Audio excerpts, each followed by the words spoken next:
तो भारतीय बाजारों के लिए एक शानदार हफ्ते का अंत होता हुआ दिखाई पड़ा, जबकि इस पूरे हफ्ते के दौरान जो एडवांस डिक्लाइन थे वो एडवांसेस के फेवर में रहे, यानी कि तेजी के फेवर में, और गिरने वाले शेयरों के सामने तेजी के शेयर ज्यादा ही आपको दिखाई पड़े होंगे।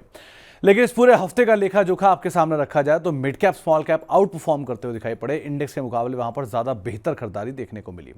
सबसे पहले इंडिसेस आपकी स्क्रीन पर आएंगे, जहां पर आज इस पूरे हफ्ते के दौरान सेंसेक्स निफ्टी करीब 4.5%, सेंसेक्स करीब 3.5%, mid cap index 7.5%, small cap index 9.5%, IT index 6.5% और निफ्टी बैंक करीब 3% की तेजी के साथ बंद होता हुआ दिखाई पड़ा। इस पूरे हफ्ते में निफ्टी के टॉप गेनर्स की बात की जाए तो बीईएल 15% चला, अदानी एंटरप्राइज 13.5% चला, हीरो मोटोकॉर्प 13% चला और जियो फाइनेंशियल करीब 11.5% की खरीदारी यहां पर भी आते हुए दिखाई पड़ी। इस हफ्ते गिरने वाले शेयरों की बात की जाए तो इंडसइंड बैंक 4.5% नीचे, भारतीय एयरटेल 2% नीचे और सन फार्मा 1% नीचे, यानी कि निफ्टी में सिर्फ 3 शेयर ऐसे जो कि इस हफ्ते गिरकर बंद हुए।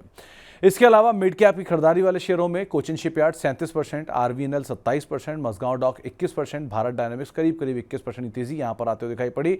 मिड कैप के गिरने वाले शेयरों में मुथूट फाइनेंस 5.5% नीचे, यूपीएल 4.5% नीचे, एसआरएफ 3% नीचे और भारतीय हेक्सा करीब 3% बिकवाली यहां पर भी आते हुए दिखाई पड़ी। इसके अलावा स्मॉल कैप साइड पे गार्डन रीच करीब 38% की तेजी, टीटागढ़ रेल 33% की तेजी, राइट्स करीब 33% चला और आईएफसीआई करीब 32% का उछाल यहां पर भी इस पूरे हफ्ते के दौरान आता हुआ दिखाई पड़ा। गिरने वाले शेयरों में न्यूलैंड लैब करीब 11% नीचे, चंबल फर्टिलाइजर 9% नीचे, नवीन फ्लोरीन 8% नीचे और पिरामल फार्मा 1.5% बिकवाली स्मॉल कैप साइड पर यहां पर भी आते हुए दिखाई पड़ी। इसके अलावा एफ&ओ साइड पे बाजी मारी टीटागढ़ ने करीब 33% ऊपर, एनबीसीसी करीब 21% ऊपर, एंजल वन 20% ऊपर और एचएफसीएल करीब 20% का उछाल यहां पर भी आता हुआ दिखाई पड़ा। एफ&ओ गिरने वाले शेयरों में चंबल फर्टिलाइजर 9% नीचे, मुथूट 6% नीचे, यूपीएल 5% नीचे और इंडसइंड बैंक करीब 4% के आसपास की बिकवाली यहां पर भी आते हुए दिखाई पड़ी। अब सेक्टर स्पेसिफिक देखा जाए तो इस पूरे हफ्ते में रियल्टी ने बाजी मारी 11% की तेजी, तो अनंतराज 20%, डीएलएफ 13%, लोढ़ा 13%, शोभा 12% की तेजी यहां पर आते हुए दिखाई पड़ी।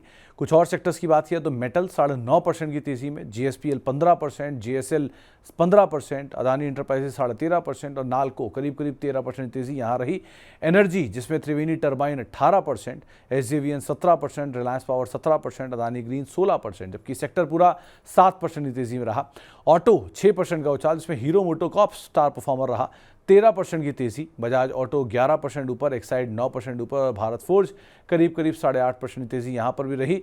इसके अलावा जो स्टार रहे इस पूरे हफ्ते के दौरान वो रहे डिफेंस और रेलवे, तो डिफेंस में गार्डन रीच करीब 38%, Cochin Shipyard 37%, Zen Technologies 28%, Mazagon Dock 21% and likewise railways में टीटागढ़ करीब 32%, राइट्स करीब 33%, इरकॉन करीब 28% और आरवीएनएल करीब 27% की तेजी यहां पर भी आते हुए दिखाई पड़ी। तो बढ़िया तेजी डिफेंस और रेलवे शेयरों में इस पूरे हफ्ते के दौरान आते हुए दिखाई पड़ी। अगले हफ्ते के लिए क्या स्ट्रैटेजी हो? आशीष बहेती मानते हैं कि आप खरीदारी करेंगे 25,400 के टारगेट्स के लिए, 24,850 के स्टॉप लॉस मेंटेन करेंगे। निफ्टी के अंदर, निफ्टी बैंक के अंदर भी खरीदारी की राय है, करीब 55,900 के टारगेट्स के लिए खरीदारी करें, 55,150 का स्टॉप लॉस मेंटेन करें और दोनों इंडिसेस में तेजी शायद प्रिवेल करेगी और अभी तेजी और बढ़ी रहेगी। लेकिन ट्रिगर बहुत सारे हैं अगले हफ्ते के लिए, उन ट्रिगर्स पर आप जरूर नजर रखिएगा। अर्निंग्स तो हैं ही, साथ ही साथ 17 से 20 मई को यूएस के दौरे पर होंगे पीयूष गोयल, तो क्या ट्रेड को लेकर फैसले आते हैं वो इंपॉर्टेंट है।